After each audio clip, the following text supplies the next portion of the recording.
check in with ABC News correspondent Molly Hunter. Molly, good morning.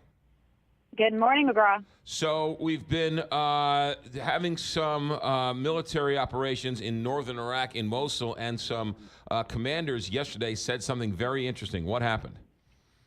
That's exactly right. We heard from the top U.S. commander in Iraq last night who said a U.S. airstrike, quote, probably played a role in the deaths of civilians in western Mosul. And McGraw, civilian deaths have skyrocketed in the last couple of weeks. And that's for a combination of factors, as this commander said last night. But the Iraqis actually last week, for a little bit of context, accused the U.S. and the U.S.-led coalition forces of airstrikes right near a known civilian population, and actually a place where we knew that civilians were actually gathered and in the basement.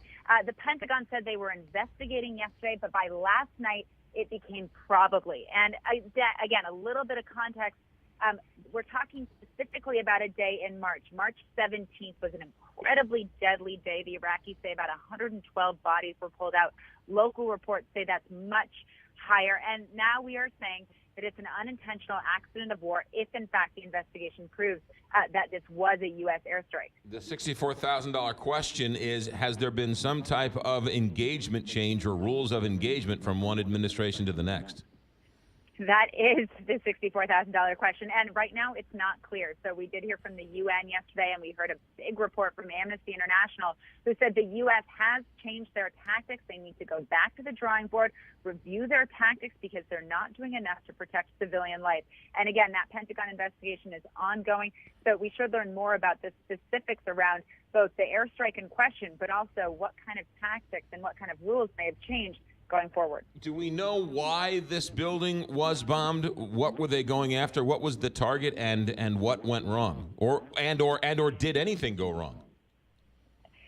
Short answer is we don't know. So the top U.S. general who spoke yesterday did say that ISIS was using this as a launch pad of sorts, and that he believes, and again, he's waiting for that investigation. He doesn't want to jump to conclusions, but he believes that ISIS then gathered civilians using them as human shields, and then the airstrike was called in.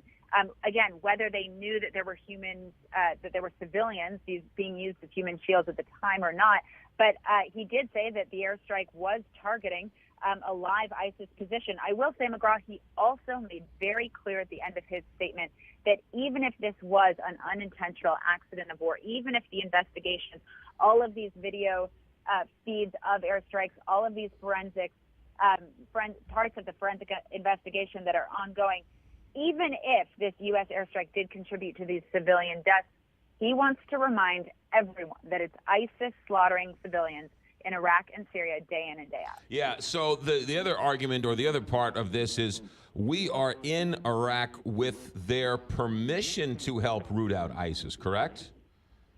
That's exactly right, with the Iraqi army's permission.